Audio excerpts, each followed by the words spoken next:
On December 22nd, 2032, an asteroid that is about as wide as a football field, that's about double the size of the asteroid that created the Barrington crater in Arizona, is going to be hurtling past Earth. Now, depending on which estimate that you listen to, the chances of it actually striking Earth are somewhere between 2% and 6%.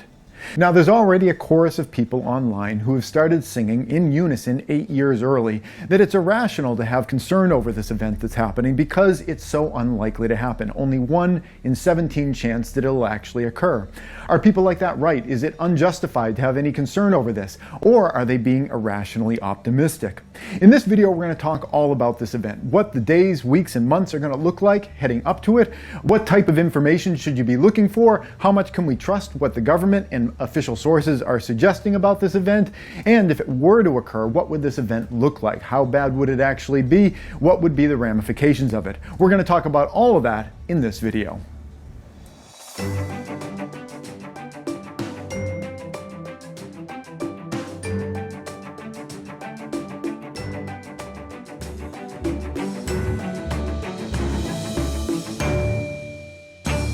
Hey everybody, this is Praxis, and in this video I wanted to talk about the newly discovered asteroid 2024 YR4.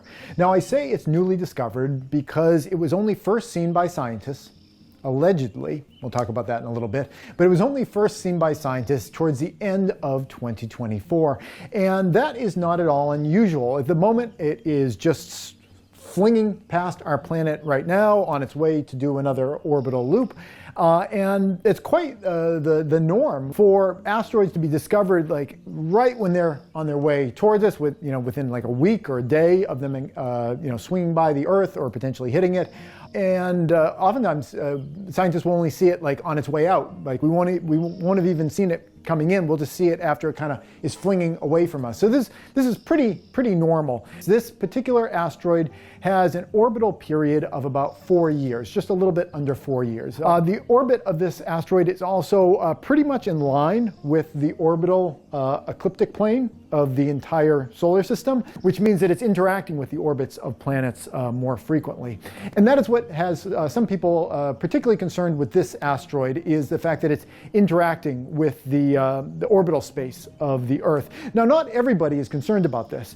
At the time of this recording, the estimates on how likely this is to actually hit Earth are somewhere between 2% and 6%. So that's somewhere between a 1 in 50 chance and a 1 in 17 chance. And I've already seen like the chorus of people online pop up just to say it's ridiculous to be concerned about this. It's like, even at the higher end, it's like 1 in 17 chance. You're really worried about that. Well, I don't know. If I had a kid, and I do, and I was going to send them to daycare, and I knew, I don't know how I would know this, but if I knew for sure that there were 17 kids at daycare and one of them was going to get kidnapped that day, there are people out there that would seeming to tell us right now that like it's ridiculous to be concerned about that. It's 1 in 17 chance. Your kid's probably coming home at the end of the day. Don't worry about it. Send your kid to daycare for the day. Then there's people like me that think, maybe it would be a good idea not to send my kid to daycare if they have a 1 in 17 chance of something horrible happening to them. So different people have kind of different perspectives on their tolerance for risk, I suppose. But for people like myself, 1 in 17 sounds like something maybe you want to keep your eyes on. Now, in terms of what would happen if this were to strike the Earth, that depends really on its size. I mean, there are asteroids that are slamming into the Earth all the time, and there's a bunch of little pebble-sized ones coming in right now. It really is important what the size of the asteroid is in terms of whether you really need to be concerned about it. And that is what has people concerned about this particular asteroid. Now, we don't know exactly how big it is, at least that's the official word. They're estimating it's somewhere between 40 meters in diameter and 100 meters in diameter. If it's of the 40 meter in diameter size, that's going to put it in the ballpark of the size of asteroids that were thought to have created the Barrington crater in Arizona. That's a pretty big crater, and that's if it's on the smaller side. If it's on the bigger side, the results of an impact with Earth, they would probably be kind of on par with the largest nuclear explosion humans have ever created, the Tsar Bomba. It'd be enormous. It would likely vaporize at the point of impact instantly, between like 1 kilometer to 2 kilometers out of rock, just instantly getting vaporized. There'd be a massive fireball that would go out for several kilometers. There would be firestorms, there would be earthquakes.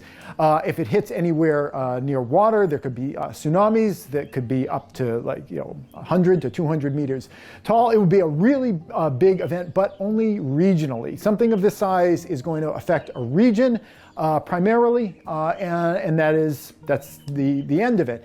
And because of that, and because of the fact that we have so much lead time on this, we're talking about something that's 8 years in the future. This asteroid is just flinging by us now. It's going to go out and do another orbit, and 4 years from now it's going to come by, and it's not predicted to have any chance of hitting us on its next time down. It's not until its second orbit around where it may be meeting us. So we've got plenty of time to do things, at the very least, which could be evacuating an area that is likely to have a potential impact. Now, the potential impacts at the moment are being laid out across the top northern edge of South America, going across the Atlantic Ocean, going out straight through the center of Africa, and then up towards India.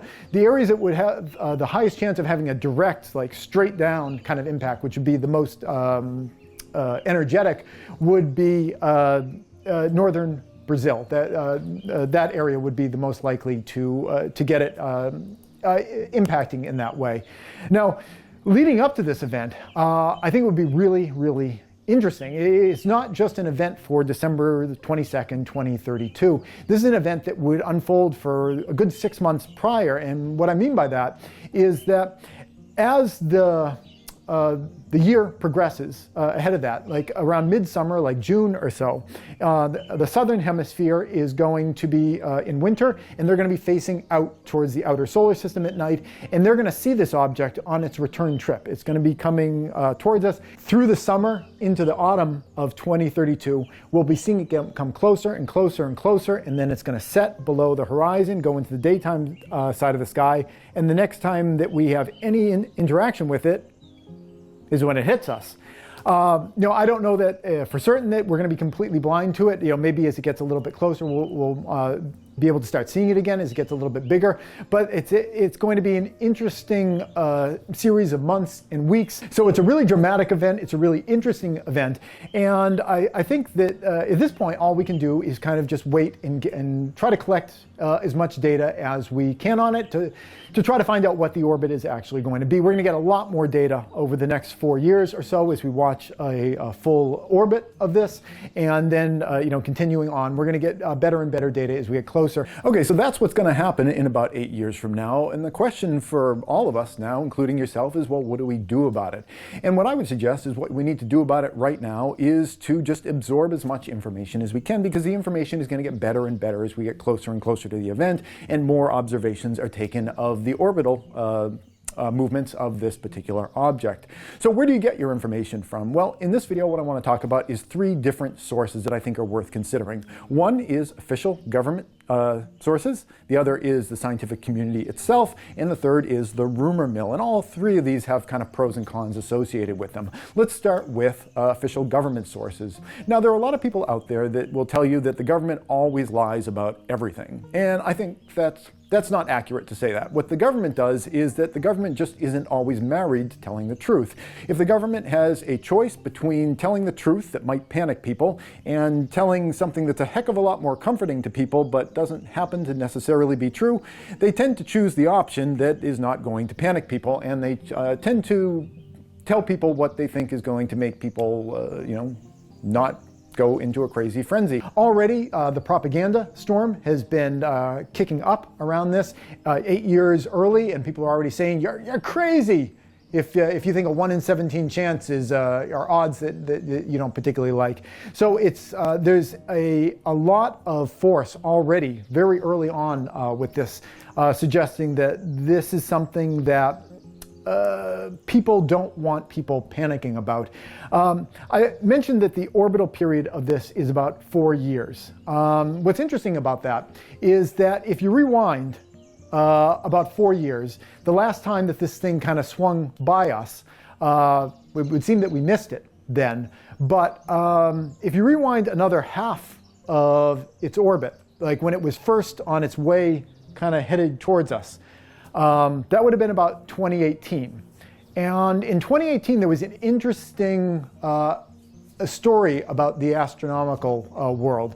And that was that over in the western United States, I forget which state it was in, there was a solar observatory. And at this solar observatory, there was a janitor. And on this janitor's laptop computer, apparently, there was some pornography on it. And the government found out that this janitor working at the solar observatory had some pornography on his computer.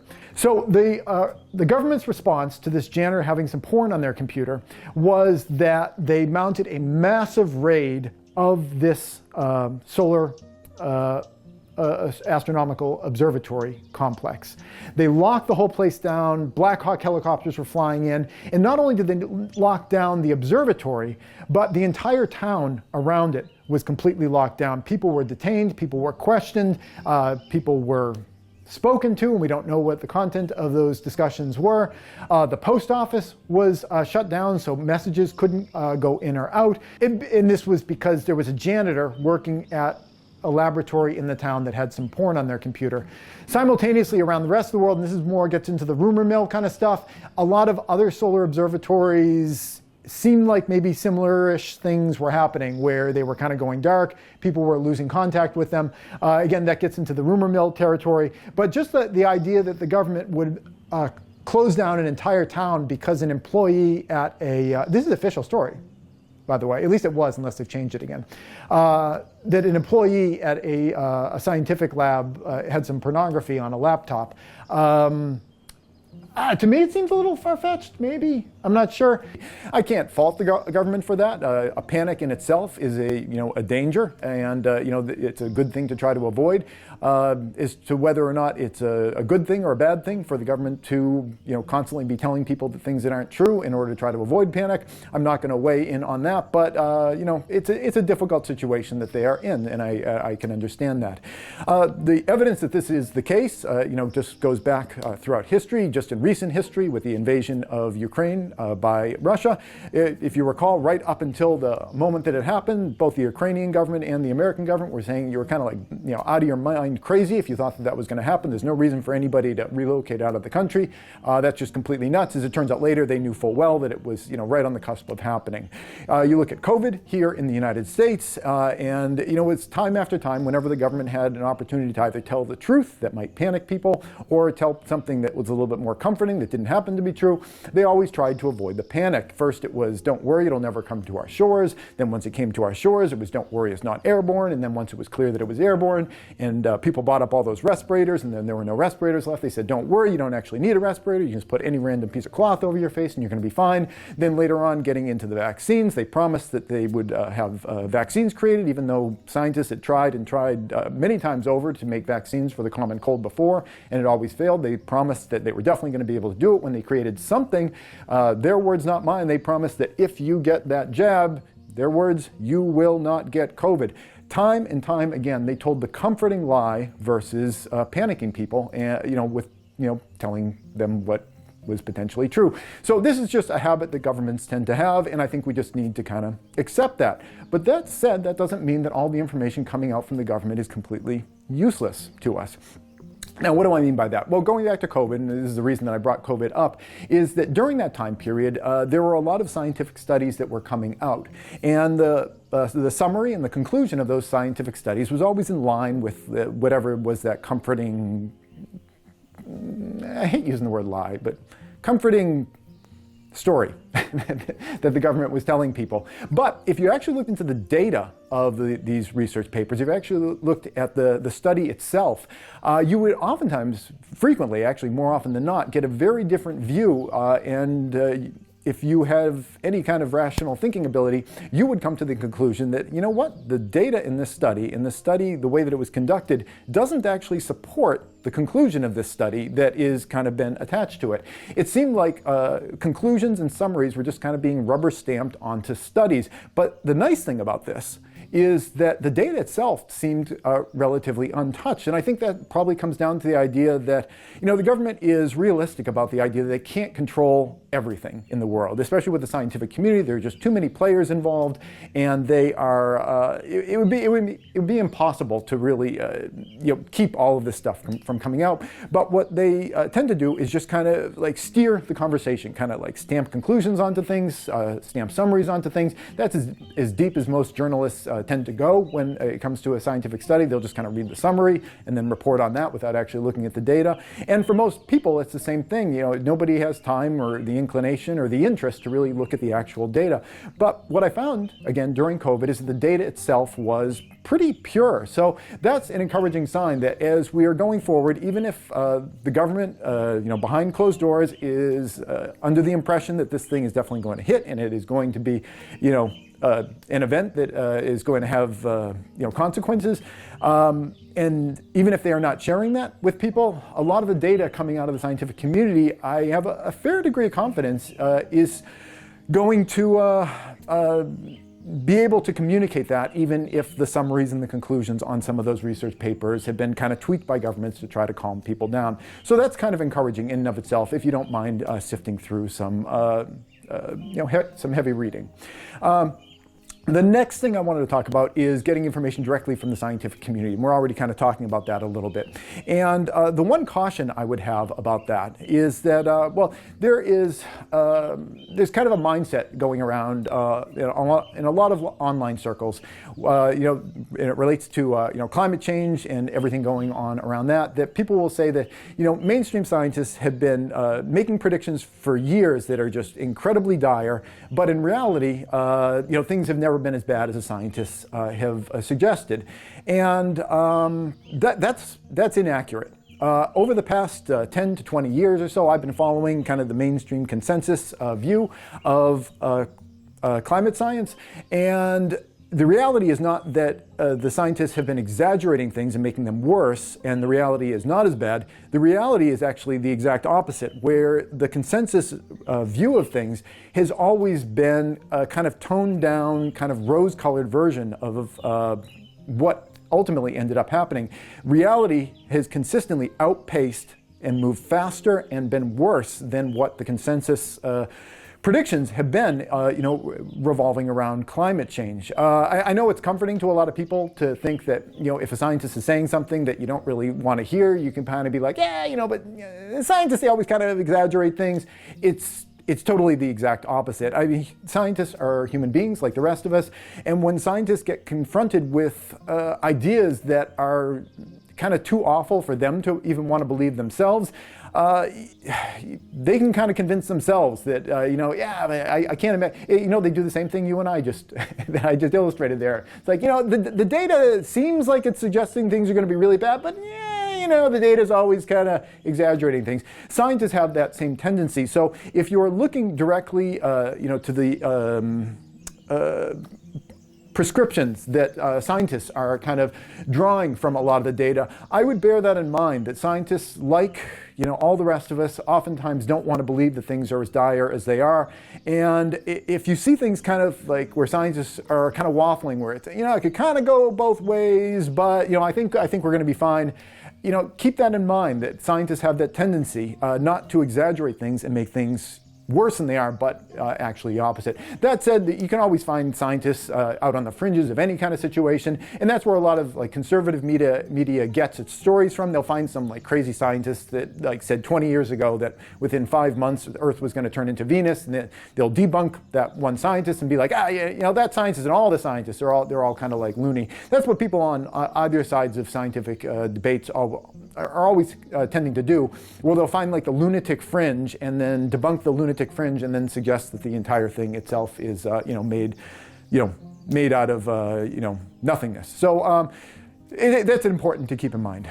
Scientists are going to probably tend to be a little bit more optimistic about things than the data merits. So keep that in mind going forward. The third place to keep your eyes on, like I said, is the rumor mill. And where the rumor mill, I think, comes into play. And again, the downside with the rumor mill is a lot of times a rumor doesn't turn out to be true. But it is a place where information sometimes will bubble up that you're unlikely to get in other other locations. And the rumor mill I would look to for the types of trends that would be indicative of people in power, people with capabilities, acting in one way even though they're talking in another. If the United States government is telling people, don't worry about it, we don't think this thing's actually going to hit, but in all the areas along the potential strike zone, they are pulling military assets out, relocating people, kind of divesting from areas. The same thing for wealthy individuals. If there is movement of money out of areas, like who wants to own land that's about to get completely vaporized? If you see people in power, people that might have the ability to get access to information that you and I don't get, if you see them acting in a way as though they think that this is maybe going to be more of a thing than a lot of people are publicly letting on, that would be another thing to kind of factor in. And you kind of get that information from the rumor mill. But beyond that, I think the best thing that we can do is just keep paying attention to this story. At this point, we really don't know. I mean, it is a game of probability. I think it's interesting. I mean, it's a really dramatic event. If it does play out, and if people are prepared for it, you could this could be an event where there are zero human casualties. We've got tons of lead time. You never have zero human casualties because there's always like the people that no matter what people say, they don't believe it's going to happen. They don't think outer space is real or whatever. So there'd be the people that would be like the hardcore people. That's like, I'm gonna stick it out, and my enthusiasm will protect me from there's always going to be people like that. But there's not a requirement that anybody needs to be killed by this. So this could be purely a exciting scientific event. Even if it's just a close flyby, it's going to be interesting. So pay attention to it. Don't be frightened by it. Don't be worried by it. It's kind of like you're standing in a road and there's a Mack truck coming down the road. There's no reason to get terrified of it. If the Mack truck is coming down the road and you think it's in your lane, all you do is just step out of its way, let it go by, and then you go about your day. Prepping isn't about worrying. It's not about being terrified. It's about being aware of your surroundings and reacting appropriately to them so that it doesn't ruin your day. That's it. I hope you found this video helpful, and thanks for watching. Please subscribe for new videos all the time, and if you'd like to support this channel, you can do so either through Patreon or PayPal.